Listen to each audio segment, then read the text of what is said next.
प्रभु यीशु मसीह के मधुर नाम में आप सबको जय मसीह की। और आप सब खुश होंगे। प्रभु ने आप सबको अच्छा रखा होगा, मेरी यही उम्मीद है। और प्रभु का धन्यवाद हो कि उसने आपको और हमको कुशल रखा है और अपने नाम में उसने हमें आनंदित और सुरक्षित रखा है। सो आज फिर से हम इस मंच पे आए हैं ताकि हम और आप मिलकर परमेश्वर की आराधना और स्तुति कर सकें और उसके वचन को सुन सकें और अपने जीवन में उसको अप्लाई कर सकें। वचन को सुनना ही काफी नहीं है, लेकिन उसको अपने जीवन में लागू करना भी बहुत जरूरी है। अदरवाइज वचन अधूरा है। तो आइए सबसे पहले हम दुआ करेंगे, उसके बाद हम गीत गाएंगे।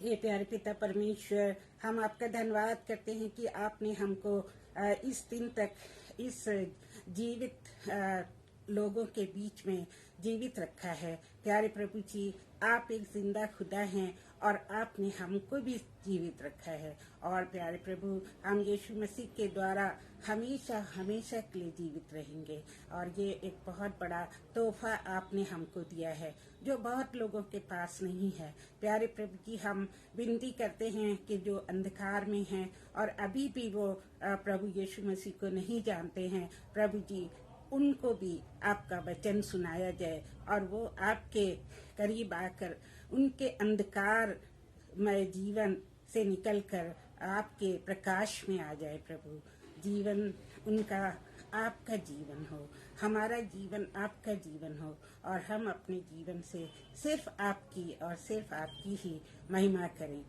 प्रभु जी, हम आपका धन्यवाद देते हैं कि आपने हमको अपने स्वरूप में बनाया है और आपका मुख्य उद्देश्य हमें अपने स्वरूप में बनाने का यह है कि हम आपकी महिमा करें और आपके सुसमाचार को लोगों तक दूर दूर तक फैलाएं।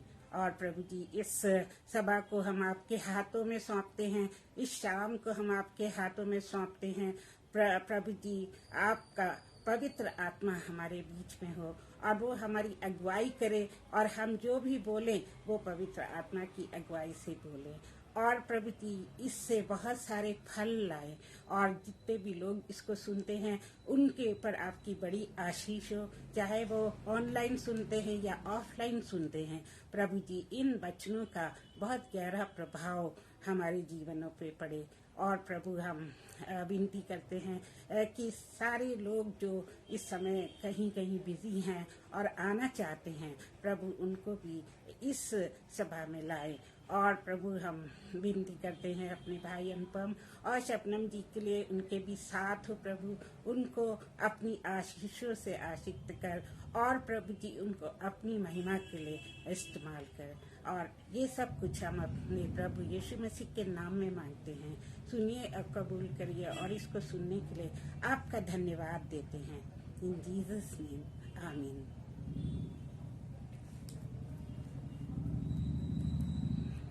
आइए हम एक गीत गाएंगे और वो गीत है to bless the lord. Like जब भी हम प्रभु के चरणों में आते हैं तो हमको प्रभु को, परमेश्वर को ब्लेस करना चाहिए, क्योंकि बाइबल हमें कहती है, साम्स में लिखा हुआ है, come bless the lord all he servants of the lord. जैसे प्रभु हमें ब्लेसिंग्स देता है, वो हमको ब्लेस करता है, उसी तरह से हमें भी प्रभु को ब्लेस करना चाहिए। So come bless the lord. Come bless the Lord, all ye servants of the Lord, who stand by night in the house of the Lord. Lift up your hands in the holy place and bless the Lord, and bless the Lord. Oh, taste and see that the Lord is good. Oh, taste and see that the Lord is good. Oh, taste and see that the Lord is good. Blessed is the man who trust in him. तो यहाँ परमेश्वर हमसे कह रहे हैं कि आओ तुम लोग मुझे चखो और देखो कि मैं कितना भला हूँ. तो वो खुद कह रहा है कि आप आओ और मुझे चख के देखो मैं कितना भला हूँ. तो हमारा परमेश्वर भला है और वो सदैव हमारी भलाई के लिए सोचता है और हमारा परमेश्वर सदैव हमको भला चंगा देखना चाहता है. हम उसकी संतान हैं, हम उसके पुत्र और पुत्रियां हैं और परमेश्वर हमको हमेशा हमेशा के लिए सुखी देखना चाहता है. तो इसलिए हमें प्रभु का धन्यवाद देना चाहिए, हर समय उसका धन्यवाद देना चाहिए, चाहे परिस्थिति अच्छी हो या बुरी हो, हमको परमेश्वर का धन्यवाद देना चाहिए. So come bless the Lord. अब एक और गीत हम गाएंगे जो कि हिंदी में है और वो है प्रभु हमसे कहते हैं कि हम हमेशा हमेशा उसकी इच्छा को ही पूरा करें. परमेश्वर की क्या इच्छा है ये हमें जानना बहुत जरूरी है.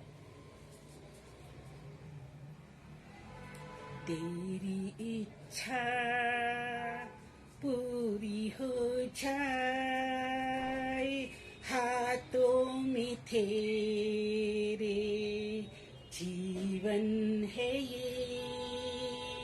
मैं मिट्टी हूँ तू है कुम्हार, मुझको उठा मुझको बना. मैं मिट्टी हूँ तू है कुम्हार, मुझको उठा मुझको बना. अपनी मर्जी में मैं चलती रही, तुझको कभी भी अपना ना कहा. लेकिन प्रभु आज से मैं तेरे क्रूस को ले लेती हूँ. लेकिन प्रभु आज से मैं तेरे क्रूस को ले लेती हूँ. तेरी इच्छा पूरी हो जाए हाथों में तेरे जीवन है ये. मैं मिट्टी हूँ तू है कुम्हार, मुझको उठा मुझको बना. मुझको उठा मुझको बना. Have thine own way, Lord, have thine own way. Thou art the potter, I am the clay. Mold me and make me after thy will, while I am waiting, yielded and still. Have thine own way, Lord, have thine own way. Search me and try me, Savior, today. Whiter than snow, Lord, wash me just now, as in thy presence humbly I bow. तो हमें हमेशा ये कहना चाहिए कि परमेश्वर आपकी इच्छा हमारे जीवन में पूरी हो, और हम आपका ही वेट कर रहे हैं, हम आपकी प्रतीक्षा कर रहे हैं कि आप जो भी कहेंगे हम वो करेंगे, और हमारे जीवन में सदा और सदा आपकी ही इच्छा पूरी हो, मेरी नहीं बल्कि आपकी इच्छा पूरी हो। हम आपके क्रूस को उठा लेते हैं और आपके पीछे चलने के लिए तैयार हैं। परमेश्वर प्रभु जी यीशु मसीह आपकी ही इच्छा पूरी हो। तो इस गाने में यही बताया गया है, और ये हिंदी के गाने से बहुत मिलता जुलता है जो इसके पहले हमने गाया था, दैट तेरी इच्छा पूरी हो जाए। तो ये गीत इतना हमको उत्तेजित कर देते, इतना हमें हर्षित कर देते हैं कि हम आत्मा में भर के बहुत ज़्यादा शांति महसूस करते हैं। तो आइए हम अब वचन में चलेंगे, और आज का वचन जो है वो बहुत ही इंटरेस्टिंग है। शायद आप लोग ने पहले भी सुना होगा और आज भी सुनेंगे, पर जितनी बार हम उसके वचन को सुनते हैं, हर बार परमेश्वर हमें नए प्रकाशन देता है, हमें नई बातें सिखाता है। तो हो सकता है कि आज हम कोई नई बात सीखें। तो आइए हम उसके वचन में चलते हैं। तो आज का टॉपिक, जैसे कि आपने देखा, आज का शीर्षक क्या है, वो ये है, do we believe in superstitions. क्या आप अंधविश्वास में विश्वास करते हैं? तो हम डेली अपने लाइफ में देखते हैं, हम दूसरों को देखते हैं, और हम भी पहले जब मसीह में नहीं आए थे, जब प्रभु में नहीं आए थे, तो हम भी अंधविश्वास के शिकार थे। और ये अंधविश्वास एक ऐसा विश्वास होता है जो कि हम प्रैक्टिस में ले आते हैं, और उसका कोई भी प्रूफ नहीं होता है। कोई भी अंधविश्वास एक ऐसी भावना है या ऐसी क्रिया है जो हमारे जीवन में चलती है, लेकिन उसका कोई आधार नहीं होता है। फॉर एग्जाम्पल, एक बिल्ली का रास्ता काट देना, तो लोग कहते हैं कि कुछ गलत होने वाला है, और वो लोग कहते हैं कि हम पीछे जाके 3 बार पीछे जाएंगे फिर आगे आएंगे, तो ये जो बला है ये टल जाएगी। और बहुत से लोग तो काली बिल्ली में बहुत ज़्यादा विश्वास करते हैं कि काली बिल्ली अगर रास्ता काट जाए तो बहुत ही अशुभ होता है। और कितने लोग ऐसे हैं जो कि 13 नंबर को अशुभ मानते हैं, 13 नंबर को ही अशुभ मानते हैं, और अगर ये 13 नंबर फ्राइडे को पड़ जाए तो वो और भी ज्यादा अशुभ मानते हैं। तो कितने बच्चे हैं जो कि 13 तारीख को पैदा होते हैं, और क्या वो सभी बच्चे मनहूस होते हैं जैसे कि दुनिया सोचती है, जैसे कि उनके माँ बाप या उनके रिश्तेदार सोचते हैं कि ये बच्चा तो 13 को मतलब 13 को पैदा हुआ है, और ये जो बच्चा है ये ठीक नहीं है, ये अच्छे वाइब्स अपने फैमिली में नहीं ला सकता या नहीं ला सकती है। तो लेकिन मैं धन्य कहती हूँ हर नंबर को, क्योंकि परमेश्वर जो है वो नंबर्स में विश्वास नहीं करते हैं। हर दिन जो है, हर नंबर परमेश्वर के लिए भला है, हर दिन हर नंबर उसके लिए अच्छा है। तो हमें भी हर दिन और हर नंबर को अच्छा समझना चाहिए। और मैं बड़ी खुशी से बताना चाहती हूँ कि मेरे हस्बैंड का जन्मदिन 13 अक्टूबर को पड़ता था, और 13 अक्टूबर को हम उनका जन्मदिन बड़े धूमधाम से मनाते थे। और मेरे हस्बैंड एक बहुत भले आदमी थे, एक डॉक्टर थे, और वो पेशेंट्स को बहुत प्यार करते थे, और उन्होंने अपने जीवन में बहुत सफलता पाई। अपने घर में 6 भाई बहनों में वो सबसे अच्छी पोस्ट पर थे। तो क्या हम कह सकते हैं कि 13th नंबर जो है वो खराब होता है? तो इस तरह से बहुत सारी चीजें हैं जिनको लोग जो है वो गलत समझते हैं, और जिन पर वो लोग अंधविश्वास करते हैं। तो एक तो हमने बताया कि 13 नंबर को वो बैड लक समझते हैं, लोग 13 नंबर को बैड लक समझते हैं। और कुछ लोग कहते हैं कि अगर हमारी हथेलियां खुजलाएं तो बहुत अच्छा होने वाला है। कहते हैं कि ओ मेरी तो बाएं हाथ की हथेली खुजला रही, आज तो पैसा मिलने वाला है। आज तो कुछ अच्छा होने वाला है। और सैलरी मिलने से पहले अगर हमारी हथेली खुजाती है, हथेली में खुजली होती है, तो हम बड़े खुश होते हैं। हम कहते हैं ओ अब तो जल्दी ही हमारी सैलरी बैंक पे आने वाली है। तो इस तरह के अंधविश्वास जो है मनुष्य करता है।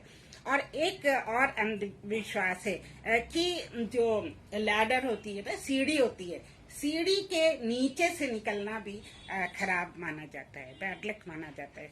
क्योंकि कुछ स्कॉलर्स कहते हैं कि सीढ़ी जो है वो अगर दीवार के ऊपर टिकी हो तो क्या बनाती है, वो ट्रायंगल बनाती है, ऐसे करके एक त्रिकोण बनाती है। और उस त्रिकोण के नीचे से बीच में से अगर हम निकलें तो वो हमारे लिए खराब होता है। तो बहुत से लोग क्या करते हैं, पहले सीढ़ी को देखते हैं कि वो किस दिशा में रखी हुई है, कैसे रखी हुई है, तभी वो जो है सीढ़ी से हट के जो है वो चलते हैं। तो ये एक और अंधविश्वास होता है। और कितने लोग तो कहते हैं कि शीशे का टूटना बहुत मनहूस होता है। अगर घर में शीशा टूट जाए या कप टूट जाए या कोई भी शीशे की चीज टूट जाए तो कहते अरे आज तो कुछ गड़बड़ होने वाला है। और मुझे अभी भी याद है जब मैं छोटी थी तो हमारे घर में कोई भी कप या ग्लास टूट जाता था तो मम्मी कहती थी अरे क्या हो गया, आज तो जरूर कुछ बुरा होने वाला है, आज का दिन खराब है। ऐसे मेरी मम्मी भी कहती थी। क्योंकि सारे लोग जो है इन अंधविश्वासों में क्या करते, विश्वास करते, इंक्लूडिंग मी, मैं भी ऐसे ही थी। तो इस तरह से जो है हम अपना दिन खराब कर लेते हैं ये सोच के कि आज हमारा दिन खराब होगा। फाइंडिंग हॉर्स शू, अगर हमको हॉर्स शू मिल जाए जो घोड़े के तलुओं में लगा होता है, वो मिल जाए तो समझ लीजिए बहुत अच्छा होने वाला है, गुड लक है, हमें तो हॉर्स शू मिल गया, अब तो बहुत अच्छा होने वाला है। और इसी तरह से जब अम्ब्रेला को खोलते हैं, अम्ब्रेला खोलते हैं और वो अंदर से अगर खुल जाए, बाहर से ना खुले अंदर से खुल जाए तो वो भी बैड लक माना जाता है। दूसरी बात, tossing the spilled salt over the shoulder, अगर नमक को छिड़कते समय वो गिर जाए और उस नमक को हम अपने कंधे पे लगा लें तो वो गुड लक होता है, वो अच्छा होता है। तो बहुत से लोग इसको भी मानते हैं। और ब्लैक कैट्स का तो हमने बता ही दिया कि ब्लैक कैट मतलब क्या होता है, बैड लक होता है। और इसी तरह से saying God bless you is a good luck, ये मुझे बहुत पसंद आया जो आखिरी वाला है, saying God bless you is a good luck. Even though good luck ना हो, बट जब हम किसी को गॉड ब्लेस यू कहते हैं तो हमारा भी मन खुश होता है और जो इस बात को सुनता है, जिसको हम ब्लेस करते हैं, वो भी खुश होता है। तो ये एक बहुत अच्छा समय होता है जब हम किसी को गॉड ब्लेस यू कहते हैं। और कई बार ऐसे भी कहते हैं कि अगर आप कहीं अच्छा काम करने जा रहे हो और आपको एक काना आदमी दिखाई दे जाए, ये कहीं लिखा नहीं है पर मैंने अपने लाइफ टाइम में ये बात सुनी है कि अगर कोई काना आदमी दिख जाए तो बुरा होने वाला है। तो जब मैं एग्जाम देने के लिए जा रही थी और लखनऊ की बात है, और जब मैं एग्जाम देने जा रही थी उसी वक्त मुझे काना आदमी दिख गया। जो भी है, तब मैं प्रभु में नहीं थी, लेकिन फिर भी मैं इन सब बातों पे विश्वास नहीं करती थी क्योंकि मैं साइंस स्टूडेंट थी और इतना इन सब सुपरस्टिशंस पे विश्वास नहीं करती थी। तो फिर मैंने सोचा अरे कोई बात नहीं है, काना आदमी दिख गया तो क्या, हमने तो पढ़ा हुआ है, खुदा मेरी मदद करेंगे, हम एग्जाम देंगे। और आप विश्वास नहीं करेंगे, उस दिन मेरा पेपर बहुत बहुत अच्छा हुआ, इतना अच्छा हुआ कि बता नहीं सकते। तो इस तरह से हम ये कहना चाहते हैं कि ये सारे सुपरस्टिशंस हैं जो मनुष्य ने, जो इंसान ने अपने आप बनाए हैं और अपने ही बिगाड़ के लिए बनाए हैं, अपने ही नुकसान के लिए बनाए हैं। जैसे कि बृहस्पतिवार, थर्सडे को बाल नहीं कटाना चाहिए, उस दिन तो मजे होते हैं क्योंकि बृहस्पतिवार को ब्यूटी पार्लर जाओ तो पूरा खाली पड़ा रहता है, आपका काम बहुत जल्दी हो जाएगा। तो ये सब बातें जो है दूसरे तो इसको अशुभ मानते हैं, पर वो हमारे लिए शुभ होती है क्योंकि परमेश्वर के लोगों के लिए कोई भी चीज शुभ और अशुभ नहीं होती है। परमेश्वर के लोगों के लिए सब कुछ जो है शुभ होता है। ये सोच लीजिए कि everything is good in the Lord, क्योंकि हमें देखिए रोमन्स 8:28 में बताया गया है कि all things happen for good to them who love God. तो हम जब परमेश्वर को प्रेम करते हैं तो वो सारी चीजें हमारे अच्छे के लिए होती है, हमारी भलाई के लिए होती हैं। चाहे वो अच्छी हो घटना या बुरी हो, चाहे अच्छा दिन हो या बुरा दिन हो, या चाहे हमारी ट्रेन छूट जाए या प्लेन छूट जाए, वो सब कुछ हमारे अच्छे के लिए होता है। तो परमेश्वर ने हमारे लिए अच्छी योजनाएं बनाई हैं, क्योंकि परमेश्वर हमसे बहुत बहुत प्रेम करते हैं और वो हर घटना, हर दुर्घटना हमारे अच्छे के लिए होती है। तो मेरे प्रियो, हमें ये विश्वास कर लेना चाहिए कि हर चीज हमारे अच्छे के लिए होती है। सो हमने देखा कि सुपरस्टिशन क्या है। सुपरस्टिशन क्या है? एक सुपर नेचुरल इन्फ्लुएंस है, और जो हमारे हृदय में एक डर को पैदा कर देता है, और वो डर जो है वो अननोन होता है, जिसका हमें कोई ज्ञान नहीं होता है। वो वाला भय हमारे जीवन में ये अंधविश्वास पैदा करते हैं, और आंख का फड़कना, और ये दूध गिर जाना, और क्या कहते हैं कौवे का बोलना, ये सब चीजें, कुत्ते का रोना, ये सब चीजें लोग अंधविश्वास में बुरा समझते हैं। पर प्रियो, ऐसा कुछ भी नहीं है। परमेश्वर के लोगों के लिए कोई भी बंधन नहीं है, कोई भी अंधविश्वास की बात नहीं होनी चाहिए। और ये जो बाइबल क्या कहती है, अभी तक तो हमने वो सब डिस्कस किया जो कि समाज में होता है, जो कि संसार में होता है, लेकिन बाइबल क्या कहती है इसके बारे में आइए हम देखें। सबसे पहले तो बाइबल कहती है कि do not turn to mediums, do not turn to mediums or necromancers, do not seek them out and so make yourselves unclean by them. I am the Lord your God. जो ये mediums होते हैं, जादूगर होते हैं, टोना टुटका करने वाले होते हैं, इनकी तरफ हमको कभी नहीं जाना चाहिए, और हमें हमेशा परमेश्वर की ओर ही देखना चाहिए, क्योंकि यहोवा परमेश्वर हमसे कहता है कि I am your God, I am your Lord.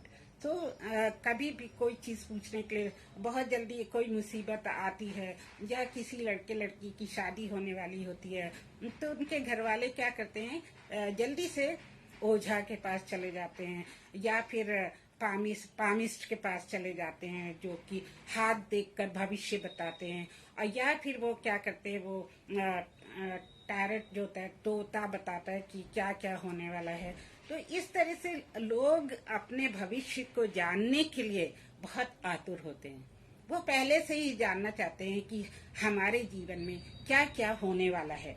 और मैं आपको प्रैक्टिकली हर बात बता रही हूँ कि जब मैं मतलब ऐसे थी 16-17 साल की, तो मुझे पामिस्ट्री में बहुत ज्यादा इंटरेस्ट था, और मैं हमेशा हॉरोस्कोप पढ़ा करती थी, पामिस्ट्री की किताबें भी पढ़ा करती थी, और बहुत से लोग आके मुझे अपना हाथ दिखाते थे और बड़ी तारीफें करते थे कि हाँ हाँ बिल्कुल सही बताया आपने, तुमने तो बिल्कुल सही बताया।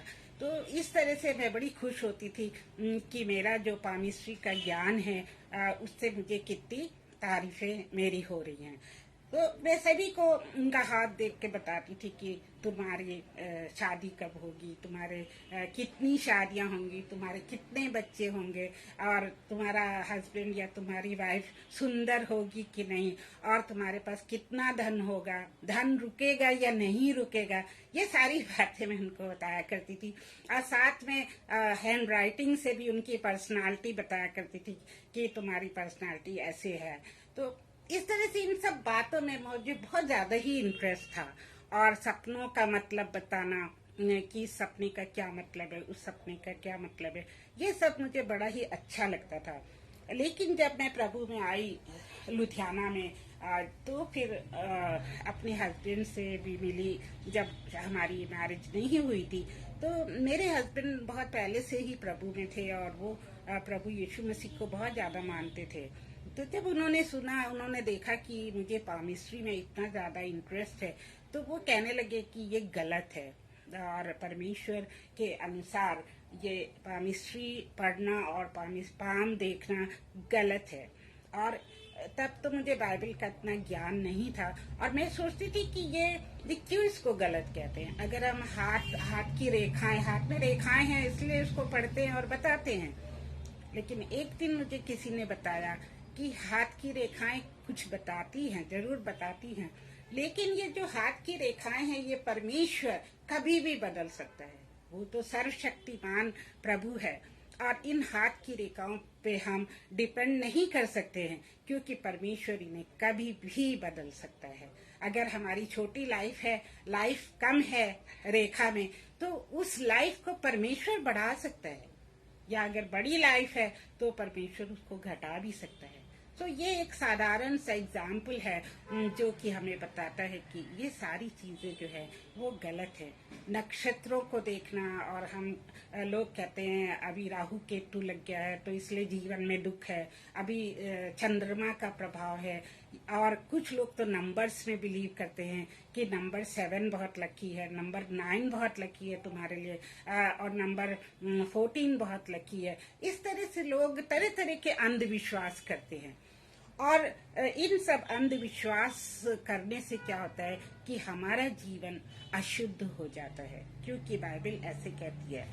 अब देखिए बाइबल में लिखा हुआ है 1 तिमोथी चैप्टर 4 वर्स 7 में, 1 तिमोथी 4:7 में लिखा है, have nothing to do with irrelevant silly myths, rather train yourself for goodness। तो हमें कोई भी वास्ता नहीं रखना चाहिए इन सब झूठी चीजों से। ये सब जो माइथोलॉजी है, मिथ्स है, इनसे हमें कोई भी वास्ता नहीं रखना चाहिए, और हमें अपने आप को ऐसे ट्रेन करना चाहिए जो प्रभु की नजरों में भावता है। तो ऐसा बाइबल कहती है। फिर डिट्रोनॉमी जो व्यवस्था विवरण है उसमें देखिए बहुत ही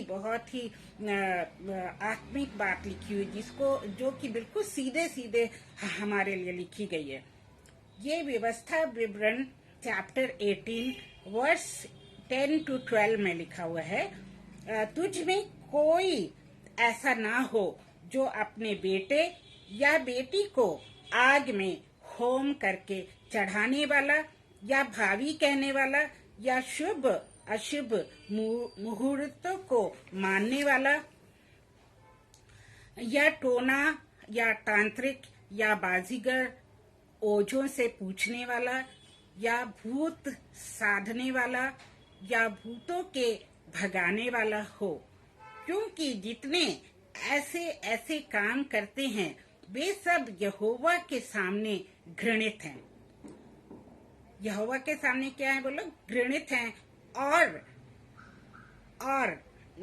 घृणित कामों के कारण तेरा परमेश्वर यहोवा उनको तेरे सामने से निकालने पर है। तो यहाँ पर बहुत साफ साफ लिखा है कि जो ओझा लोग होते हैं, जो कि बलि चढ़ाते हैं अपने पुत्र और पुत्रियों की, और जो भविष्य जानना चाहते हैं, और जो तंत्र मंत्र करते हैं, और जो ये वास्तुकला में विश्वास करते हैं, वो सब कुछ क्या है? परमेश्वर की नजरों में घृणित है। मीन्स परमेश्वर उसे हेट करता है, वो घृणा करता है ऐसी चीजों से। और जैसे जैसे हम आगे जाएंगे हम देखेंगे कि परमेश्वर का क्या रिएक्शन हुआ इन बातों पर।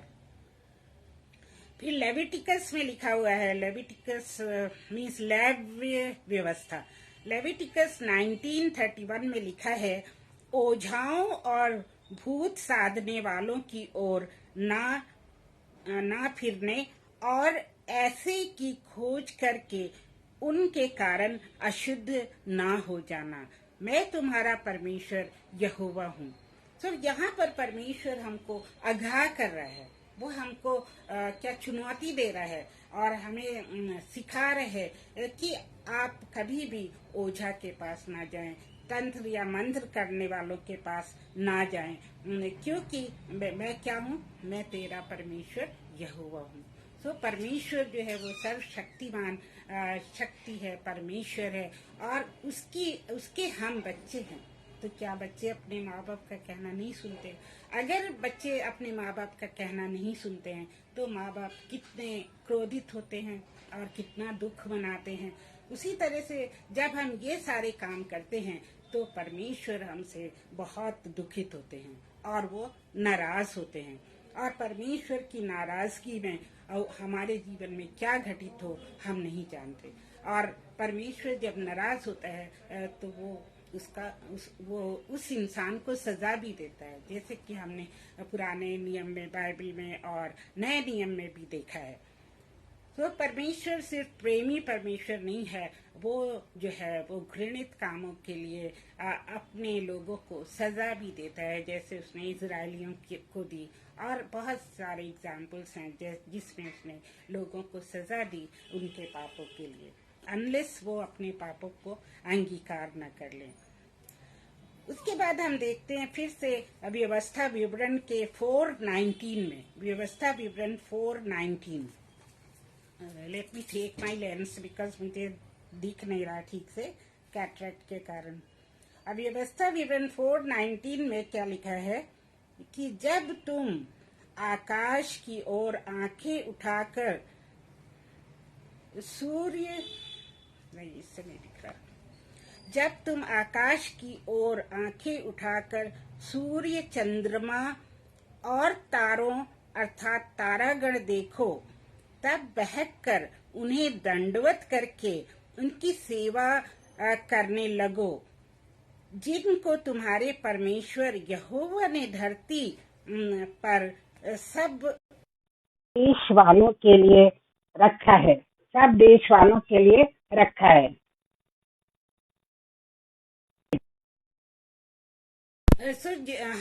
यहाँ बाइबल क्या कहती है कि ये सारे चंद्रमा और सूर्य और नक्षत्र और तारागण ये सब किसने बनाए? ये सब परमेश्वर ने बनाए हैं। तो हम उनकी पूजा क्यों करें? हम उनसे क्यों पूछें कि हमारा भविष्य क्या होगा, हम कल हमारे साथ क्या होने वाला है, या ये इंसान दुखी है, इसके ऊपर कौन सा नक्षत्र छाया हुआ है, कौन सा नक्षत्र इसको परेशान कर रहा है, जबकि परमेश्वर ने ये सारी चीजें बनाई हैं। मेरे साथ तो ऐसा हुआ है कि एक बहुत बड़े आदमी थे, मैंने पहले भी ये किस्सा बताया था, और वो सूरज की पूजा करते थे, सूर्य की पूजा करते थे। बहुत से लोग सूर्य नमस्कार करते हैं, तो सूर्यवंशी होते वो लोग, तो वो सूर्य की पूजा करते थे। तो मैंने कहा सर आप सूर्य की पूजा क्यों करते हैं? कभी कभी बड़े खुले मुंह से बोल देती हूँ। तो उन्होंने कहा कि देखो सूर्य जो है वो हमें दिखता है, उसको हम देख सकते हैं, वो हमको ऊर्जा देता है, वो हमको गरमाइश देता है, हम उसको देख सकते हैं, इसलिए हम उसकी पूजा करते हैं। लेकिन मैंने कहा बट परमेश्वर की पूजा करना ज़्यादा अच्छा होता है। तो कहते परमेश्वर तो हमें दिखाई नहीं देता है, लेकिन सूरज हमें दिखाई देता है। फिर शायद परमेश्वर ने, होली स्पिरिट ने ही मुझसे ये बुलवाया। मैंने कहा सर सूरज को किसने बनाया? सूरज को तो परमेश्वर ने बनाया है, तो हम क्यों ना परमेश्वर की पूजा करें जिसने सूरज को बनाया है। फिर वो बिल्कुल चुप हो गए, आगे कुछ नहीं बोल सके। और आई होप कि उनको ये बात अच्छी लगी होगी मन में और वो परमेश्वर को मानने लगे होंगे। तो हमें बहुत ही प्यार से, बहुत ही अच्छे ढंग से किसी को बताना चाहिए। हमें किसी की बात की, किसी जो वो प्रैक्टिस कर रहे हैं उसका ठट्ठा नहीं उड़ाना चाहिए, उसको बुरा भला नहीं कहना चाहिए, लेकिन जो अच्छी बात है उसको हम बड़े प्यार से भी कह सकते हैं। जैसे कि मैंने कहा सूरज को किसने बनाया? तो मानी बात है परमेश्वर ने बनाया। तो इस तरह से जो लोगों की जो धारणाएं हैं उनको हम कुछ हद तक बदल सकते हैं। बदलने वाले हम कोई नहीं है, बदलने वाला तो परमेश्वर है। परमेश्वर ही किसी के हृदय को बदल सकता है। वो किसी के पाषाण हृदय को, पत्थर के हृदय को जो है वो फ्लैश के हृदय में बदल सकता है। हम जो है कुछ नहीं कर सकते, हम केवल दुआ कर सकते हैं उस इंसान के लिए, और अपने प्रभाव से उसको प्रभावित कर सकते। अगर हमारा जीवन मसीह यीशु में है तो हम उसकी सारी आज्ञाओं को मानेंगे, हमारा व्यवहार अच्छा होगा, हमारी बोलचाल अच्छी होगी, हमारे कार्य अच्छे होंगे, और वो सब देख के जो हमारे सामने वाला व्यक्ति है वो जरूर प्रभावित होगा। वो जरूर सोचेगा कि ये इंसान इतना अच्छा कैसा है, मैं इसको गाली भी देता हूँ तो ये बुरा नहीं मानता है, गुस्सा ही नहीं होता है, इसको गुस्सा ही नहीं आता है। इस तरह से लोग सोचते हैं, और फिर एक दिन वो पूछते भी हैं कि इसका क्या कारण है। और वही सही समय होता है जब उनको हम प्रभु यीशु मसीह के बारे में बता सकते हैं। तो आप सब अच्छी तरह जानते हैं कि इसका क्या मतलब है, क्योंकि बहुत डिटेल में नहीं जा सकते हैं और टाइम भी देखना होता है। और एक्ट्स 25:19 में लिखा हुआ है, एक्ट्स 25 और उसकी 19वीं आयत में लिखा है, परंतु वे अपने मत के और यीशु नाम किसी व्यक्ति के विषय में जो मर गया था और पौलुस उसे जीवित बताता था विचार करते थे। ये पौलुस जो है सबको बताता था कि यीशु मसीह जिंदा है, यीशु मसीह जिंदा है, लेकिन वो लोग ताजुब करते थे कि यीशु मसीह तो मर गया था, फिर कैसे जिंदा है। तो वो इस पर विचार करते थे। दैट मीन्स उनको विश्वास नहीं होता था इस बात का, जबकि यीशु मसीह जिंदा हो गया था। तो वो पौलुस की बातों को ऐसे ही ठट्टे में उड़ाते थे। फिर मैथ्यू 14:26 में लिखा हुआ है, मैथ्यू 14 चैप्टर है और 26 वर्स है। उसमें लिखा है, चेले उसको झील पर देखकर घबरा गए और वो कहने लगे ये भूत है, और डर के मारे चिल्लाने लगे। तो जब यीशु मसीह के समय में क्या हुआ था कि जब यीशु मसीह झील के ऊपर चल रहे थे, हम सबको वो कहानी पता है कि वो पानी के ऊपर चल रहे थे और चेलों ने देखा कि कोई पानी पे चल रहा है, तो उन्होंने सोचा कि ये भूत है और वो डर के मारे चिल्लाने लगे। तो उन्होंने ये नहीं देखा कि ये यीशु मसीह है, बल्कि यीशु मसीह को उन्होंने भूत समझा। तो ये भी उनके अंधविश्वास के कारण था। ऐसा बाइबल हमें बताती है कि उनको लगा कि यीशु मसीह नहीं बल्कि वो भूत है। अब हम बहुत ही इम्पोर्टेंट बात पे आने वाले हैं, जो कि 2 किंग और चैप्टर 21 वर्स 6 में लिखी हुई है। 2 किंग चैप्टर 21 वर्स 6। फिर उसने अपने बेटे को आग में होम करके, किसने? मनुष्य जो था वो उस समय इजराइल का राजा था और वो इजराइल पे राज्य कर रहा था। और उसने कितने किए हैं आप देखिए। फिर उसने मनुष्य अपने बेटे को आग में होम करके चढ़ाया और शुभ अशुभ मुहूर्तों को मानता और टोना करता और ओझों और भूत सिद्धि करने वालों से व्यवहार करता था। उसने ऐसे बहुत से काम किए जो यहोवा की दृष्टि में बुरे हैं और जिनसे वो क्रोधित होता है। तो आप देखिए मनुष्य ने कितने गलत काम किए। वो उसने अपने बेटे तक क्या किया? बलि चढ़ा दिया।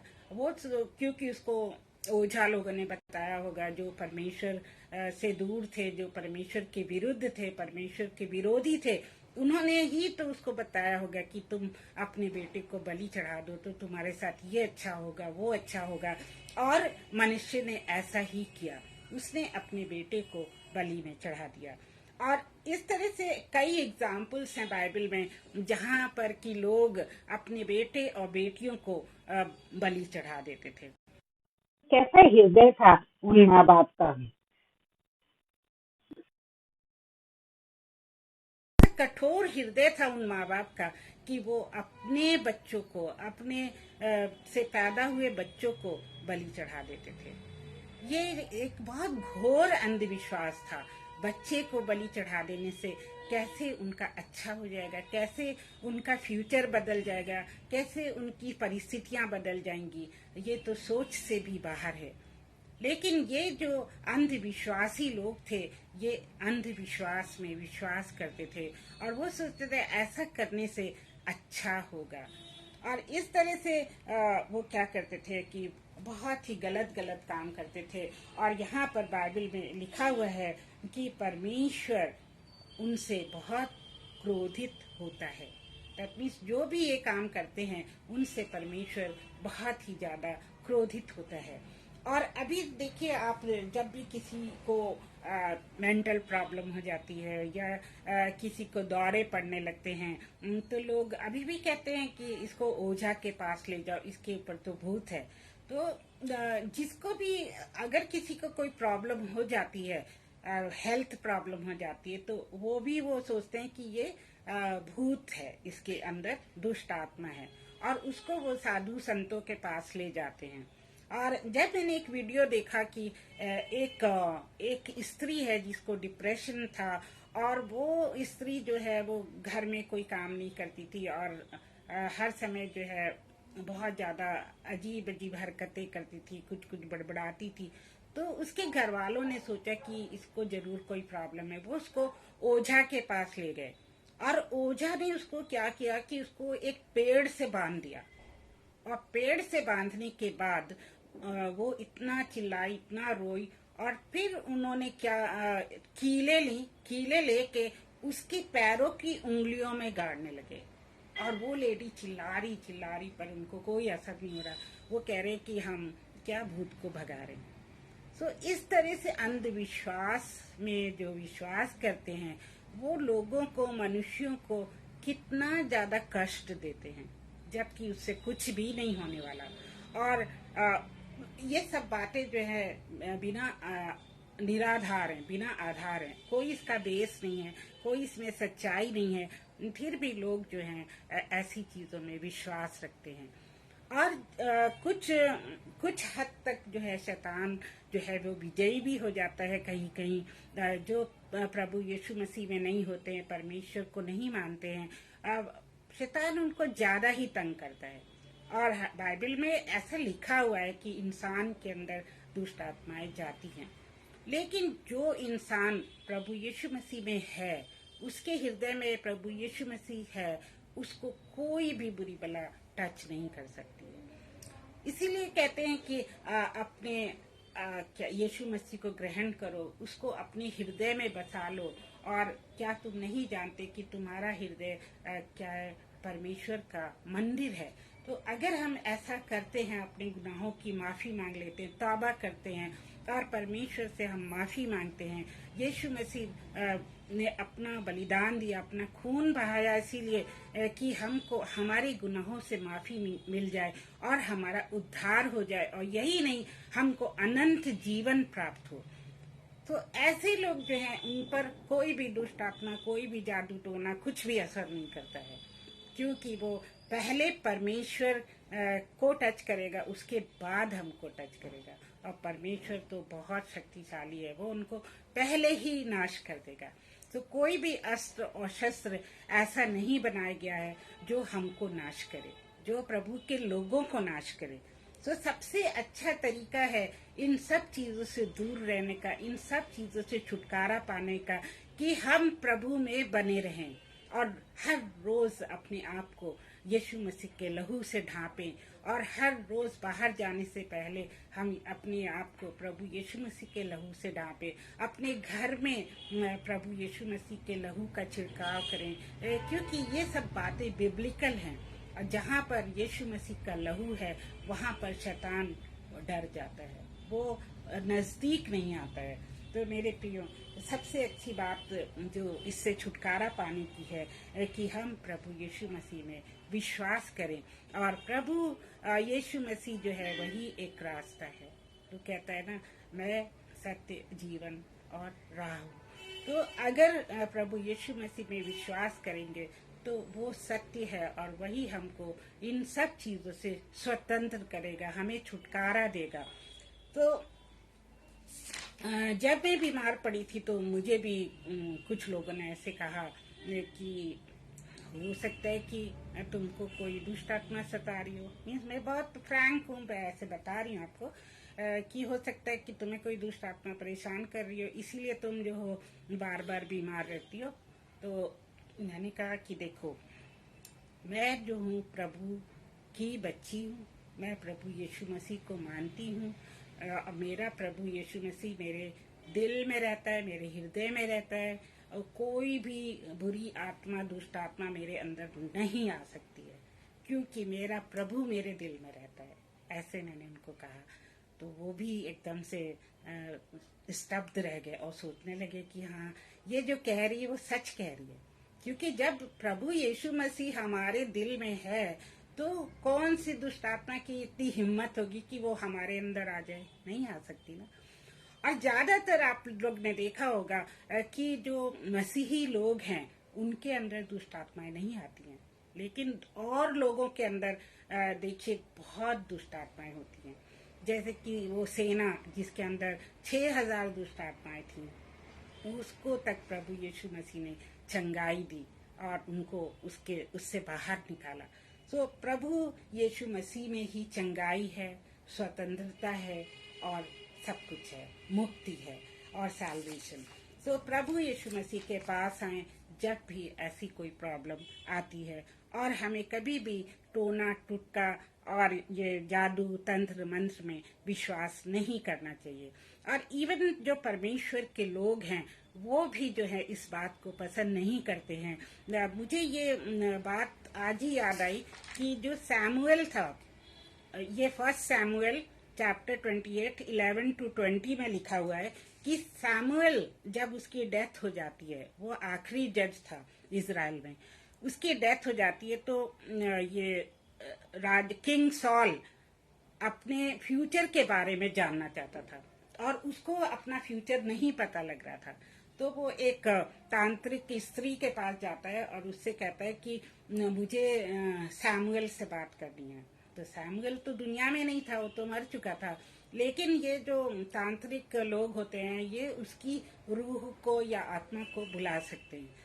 तो वो जाती है कब्रिस्तान में उसके साथ, किंग सॉल के साथ। उस औरत को नहीं पता था कि ये किंग है। तो वो जब सैमुअल को बुलाती है तो वो ये तो कुछ नहीं देख पाता, पर वो जो औरत है उसको सब कुछ दिखता है। तो ये पूछता है राजा कि तुम क्या देख रही हो? तो वो कहती है कि जो सैमुअल है वो धरती में से बाहर निकल रहा है, धरती में से बाहर निकल रहा है। और जब सैमुअल आता है तो वो नाराज होता है। वो कहता है कि तुमने मुझे क्यों डिस्टर्ब किया? ये जो अच्छी आत्माएं होती हैं जो कि प्रभु में सो गई हैं, ये डिस्टर्ब होना नहीं पसंद करती हैं और ये जो भविष्य बताना भी नहीं पसंद करती हैं। लेकिन सॉल उसके इतना पीछे पड़ गया, उसको दंडवत किया और उससे पूछा कि मुझे तो कोई नहीं बताता कि कल मेरा क्या होने वाला है, पर मैं तुझ पर विश्वास करता हूँ, इसलिए मैं तेरे पास आया हूँ, मुझे बता कि क्या होने वाला है। तो फिर in the short I want to say that Samuel says कि tomorrow you and your sons will be with me. That means कल तुम और तुम्हारे बच्चे, तुम्हारे लड़के जो हैं वो मर जाएंगे और तुम्हारी आत्माएं मेरे साथ होंगी, जहाँ मैं हूँ वहाँ तुम भी होगे। और ये सुन के सॉल को बहुत धक्का लगा और वो जो है रोने लगा। तो इस तरह यहाँ पर हम देखते हैं कि कुछ लोग ऐसे हैं जो कि आत्माओं को बुलाते हैं और उनसे बातें करते हैं, लेकिन ये भी गलत है, क्योंकि आत्माओं को ये बात पसंद नहीं है। आत्माओं से अधिक परमेश्वर को ये बात नहीं पसंद है कि उसमें सोए हुए लोगों को कोई बुलाए। तो ये सब चीज़ें जो है नहीं करनी चाहिए, क्योंकि आजकल के जवान बच्चे और लड़कियां लड़के क्या करते हैं कि वो कोई गेम खेलते हैं और उसके द्वारा वो आत्माओं को बुलाते हैं। उसको शायद वूडू गेम कहते हैं एंड दैट इज़ रॉन्ग। मुझे भी कई बार मेरी फ्रेंड्स ने कहा कि आओ हम ये गेम खेलते हैं। मुझे तो वैसे भी उन दिनों में भूतों से बहुत डर लगता था, तो मैं कहती थी नहीं नहीं, भूत आएंगे, आत्माएं आएंगी, मैं तो नहीं आती तुम्हारे साथ ये गेम खेलने के लिए। तो तब मैं बहुत ही अनजान थी इन सब बातों से। फिर भी अच्छा हुआ कि मैंने मना किया उस समय, और मैं ऐसी सभा में कभी भी सम्मिलित नहीं हुई। तो प्रभु जो है वो हमको बचाता है, वो हमको प्यार करता है, इसलिए वो हमको ऐसी चीज़ों से बचाता है। तो हमको प्रभु की बात, परमेश्वर की बात हमेशा सुननी चाहिए। अब देखिए रोमन्स 8:31 में क्या लिखा है। रोमन्स 8:31 कहता है, अतः हम बातों के विषय में क्या कहें, यदि परमेश्वर हमारी ओर है तो हमारा विरोधी कौन हो सकता है। क्योंकि बहुत बार हम सोचते हैं कि जो शैतान है वो हम पर जो है वो कर रहा है, हम पे प्रभाव डाल रहा है, या हमको जो गरीबी में डाल रहा है, या हमारे पर मुसीबतें डाल रहा है। लेकिन यहाँ वचन कहता है कि जब परमेश्वर हमारी ओर है तो कौन विरोधी हो सकता है। दैट मीन्स मेरे प्रियो, जब हम प्रभु के बच्चे हैं, उसकी संतानें हैं, तो कोई भी शक्ति हमारा विरोधी नहीं हो सकती। चाहे वो शैतान हो, चाहे शैतान की सेना हो, चाहे लोग हो, कोई भी हमारे विरुद्ध नहीं हो सकता है जब परमेश्वर हमारे साथ है। तो ये हमें बहुत तसल्ली देती है, हमें बहुत ज़्यादा हिम्मत देती है और कॉन्फिडेंस देती है कि परमेश्वर हमारी ओर है। और जॉन 8:32 में लिखा हुआ है, तुम सत्य को जानोगे और सत्य तुम्हें स्वतंत्र करेगा। सत्य को जानोगे, सत्य कौन है? प्रभु यीशु मसीह, क्योंकि उसने कहा कि मैं सत्य हूँ। तो हम जब सत्य को जानते हैं, प्रभु यीशु मसीह को जानते हैं, तो वो सब तरह की अशुद्धियों से हमको मुक्त करता है, ऐसी चीज़ों से वो हमको स्वतंत्र करता है। तब हमें कोई काला धागा पैर में बांधने की, या पीला धागा हाथ में बांधने की, या काले धागे में ताबीज़ लगा के गले में पहनने की, या बाजू में बांधने की कोई ज़रूरत नहीं पड़ती है। क्योंकि हमारा कवच कौन है? प्रभु यीशु मसीह है, उसका लहू है, हमें कोई भी शक्ति नुकसान नहीं पहुंचा सकती है। और रोमन्स 12:2 में क्या लिखा है कि इस संसार के सदृश ना बनो, इस संसार के सदृश ना बनो, परंतु तुम्हारे मन के नए हो जाने से तुम्हारा चाल चलन भी बदलता जाए। तो जब हम प्रभु यीशु मसीह में आ जाते हैं तो एक चेंज, एक बदलाव बहुत जरूरी है। हमारे जीवन में बदलाव आना जरूरी है, हमारे हृदय, हमारे विचारों में, हमारे कार्यों में बदलाव आना बहुत जरूरी है। अगर ये बदलाव नहीं आया और हम कहते हैं कि हम परमेश्वर की संतान हैं, हमने यीशु मसीह को माना है, तो हम झूठ बोलते हैं, हम गलत हैं। तो जब हम प्रभु यीशु मसीह को जीवन में ग्रहण करते हैं तो वो बदलाव जो हमारे जीवन में आता है प्रभु के कारण, वो लोगों को दिखना चाहिए, और हमारे अंदर वो खुशी और वो शांति होनी चाहिए जो प्रभु हमें देता है, जो यीशु मसीह देता है। वो कहता है ना कि मैं तुम्हें शांति दिए जाता हूँ जो ये संसार तुम्हें नहीं दे सकता है। तो प्रभु यीशु मसीह की शांति हमारे जीवन में होती है जब हम उसको अपना मुक्तिदाता ग्रहण करते हैं। और प्रोवर्ब्स 3:6 में लिखा हुआ है कि परमेश्वर को, उसी को स्मरण करो, सब काम करना, तब वो तेरे लिए सीधा मार्ग निकालेगा। अपनी कोई भी काम हमारे लिए कठिन नहीं है। अगर हम परमेश्वर को स्मरण करते हैं और उसको याद करके कोई भी काम शुरू करते हैं तो वो हमको समझ देगा, अकल देगा और हमारे लिए रास्ते को क्लियर करेगा। सो परमेश्वर पे हमेशा विश्वास करें, उसको हमेशा प्रथम रखें, अपने ऊपर विश्वास ना करके परमेश्वर पे विश्वास करें। हम किसी दूसरे के पास सलाह लेने ना जाएं, परमेश्वर से पूछें कि हे पिता हमें क्या करना चाहिए, हे पिता हम क्या करें इस समय, इस सिचुएशन में मैं क्या करूं। आप पवित्र आत्मा आपको जरूर बताएगा कि आपको किस रास्ते पे हमको किस रास्ते पर जाना है। अब ये जो इतनी सारी बातें, आई थिंक थोड़ा बहुत ज्ञान हमको प्रभु के वचन से हो गया है कि ये जो सुपरस्टिशंस क्या होते हैं और सुपरस्टिशंस जो है वो हमारे लिए कितने नुकसानदायक है, और मसीहियों को जो सुपरस्टिशन करना चाहिए कि नहीं करना चाहिए, और जो सुपरस्टिशंस हैं दुनिया में उनसे हमें कैसे दूर रहना चाहिए और उससे छुटकारा कैसे पाना चाहिए, ये सब कुछ हमने परमेश्वर के वचन से अभी देखा और हमने बाइबल से आयतें लेके इन सब का विवरण दिया।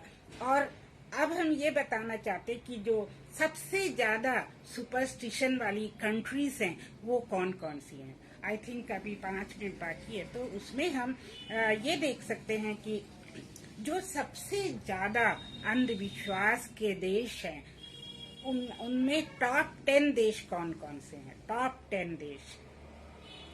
10 देश में आपको ये सुन के ताजुब होगा कि सबसे पहले हमारा देश है। हमारा भारत जो है वो अंधविश्वास में नंबर 1 है, हमारा भारत। तो इस तरह से हमें जो है शर्म आनी चाहिए कि हमारे देश में इतना ज़्यादा सुपरस्टिशन है। सो इंडिया, उसके बाद है चाइना के बाद है ग्रीस, और ग्रीस के बाद है यूएसए पढ़ के तो मुझे सच में बहुत ताज्जुब हुआ, आश्चर्य हुआ, क्योंकि यूएसए तो बहुत पढ़े लिखे लोगों से भरा हुआ है और वहाँ पर सभी लोग जो हैं वो अच्छा जीवन जीते हैं और उनके पास अच्छा पैसा होता है। फिर वो सुपरस्टिशन में कैसे विश्वास करते हैं। और जस्ट टू से लोग कहते हैं कि सबसे ज़्यादा क्रिश्चियंस वहाँ पर हैं यूएसए में। पर यूएसए में जो क्रिश्चियंस हैं, आई थिंक वो लोग नॉमिनल क्रिश्चियंस हैं, उनकी कभी भी यीशु मसीह से भेंट नहीं हुई है, तभी तो वो सुपरस्टिशन में विश्वास करते हैं। उसके बाद है फिलीपींस, और फिलीपींस के बाद है न्यूजीलैंड नंबर 6 पर, नंबर 7 पे है जापान, एंड नंबर 8 पे इजिप्ट, नंबर 9 पे है फ्रांस, एंड नंबर 10 पे है Mexico. So these 10 countries are the most popular for the superstitions, in which number 1 is our own country, India. So this we can never forget, that India is number 1 in superstitions. तो इन superstitions में हमें कभी विश्वास नहीं करना है, और दूसरे जब कहते हैं तो उनकी हाँ में हाँ नहीं मिलानी है। कभी कभी हम सोचते हैं कि अरे ये पर्सन क्या सोचेगा, और ये पर्सन सोचेगा कि मैं तो कोऑपरेट नहीं करता हूँ, कोऑपरेट नहीं करती हूँ, सुनती नहीं हूँ, अपने आप को बहुत समझती हूँ। तो इस तरह की बातों से हमको ये नहीं कि हम उनको सपोर्ट करें कि हाँ ये सही है, तुम ऐसा करोगे तो ऐसा होगा, तुम शमशान में जाके राख लाके जादू टोना करोगे किसी पर तो वो इंसान तुम्हारे वश में हो जाएगा। ये सब बातें जो है हमें कभी भी सपोर्ट नहीं करनी है, और ना अपने जीवन में ऐसी चीजें आने देनी है, और अपने आप को प्रभु के लहू से हमेशा ढांक के रखना है, और प्रभु यीशु मसीह के नाम में इन सारी दुष्ट शक्तियों का सामना करके उनको तोड़ देना है। और जब हम उनको यीशु का नाम लेते हैं तो ये सारी शक्तियां जो हैं वो हमसे भाग जाती। शैतान जो है, Satan flees from us। तो ये शैतान का एक औजार है कि वो इन सब विचारों के कारण, सुपरस्टिशंस के कारण हमारे जीवन में उपद्रव बनाना चाहता है। लेकिन हम प्रभु के लोग, उसके बच्चे, कभी भी शैतान की बात को ना सुने और हमेशा प्रभु यीशु मसीह की ओर ताकते रहें और उसके नजदीकी में रहें। तो आइए हम प्रार्थना करें। हे प्यारे पिता परमेश्वर, आपको हम धन्यवाद देते हैं कि आपने अपने वचन से हमें इतना अच्छा प्रकाशन दिया, और आपने हमें बताया कि दुनिया में कितनी गलत चीज़ें होती हैं और कितने पढ़े लिखे लोग भी ऐसी चीज़ों में, ऐसे अंधविश्वास में विश्वास करते हैं प्रभु जी, और वो परमेश्वर से दूर हो जाते हैं। वो बल्कि भूत प्रेत और ओझा और जादूगर और जादूगरनियों पर विश्वास करते हैं प्रभु जी। और प्रभु हमको जो है अपना ज्ञान दीजिए, हमारी बुद्धि को खोल दीजिए और हमें बताइए कि क्या गलत है क्या सही है, और प्रभु हमें सिखाइए कि हमें सीधे मार्ग पर चलना है और आप को छोड़ के और किसी का मुख नहीं देखना है। प्रभु आप प्रकाश हैं और हम प्रकाश की ओर ही देखते रहें, कभी अंधकार की शक्तियों की ओर ना मुड़े। प्रभु जी हमारे जितने भी बहन भाई हैं, जितने भी लोग, जितने भी बच्चे इस वचन को सुनते हैं, उन सबको आप आगाह करना, उन सबको शिक्षा देना प्रभु जी, कि वो किसी भी गलत काम में, शैतान के कामों में ना पड़े, और उनके ऊपर अपने लहू का बाड़ा बांधना, और प्रभु जी सबको अपने लहू से छिपाना और अपने प्रेम में, अपने अनुग्रह में छुपा के रखना। और प्रभु जी इस पेज पर जितने लोग बोलते हैं उन सब के लिए हम प्रार्थना करते हैं, उन सब के ऊपर आपका अनुग्रह हो और आपका ज्ञान पवित्र आत्मा के जरिए भर जाए, और प्रभु हमें सिखा ताकि हम औरों को भी सिखा सकें। प्रभु जी हमारे अंदर कोई किस्म का घमंड ना हो, और हम बड़ी हलीमी से, ह्यूमिलिटी से आपके आपके वचन का प्रचार करें। और प्रभु जी ब्रदर अनुपम और शबनम जी को अपनी बहुत सारी आशीषें देना, और प्रभु उनके पर आपका अनुग्रह हो, और उनके स्वास्थ्य पर आपका अनुग्रह हो, और वो जहाँ भी जाते हैं प्रभु उनको अपने लहू के बाड़े में छुपा के रखना, ताकि विरोधी की कोई भी शक्ति उनके पर आक्रमण ना करे।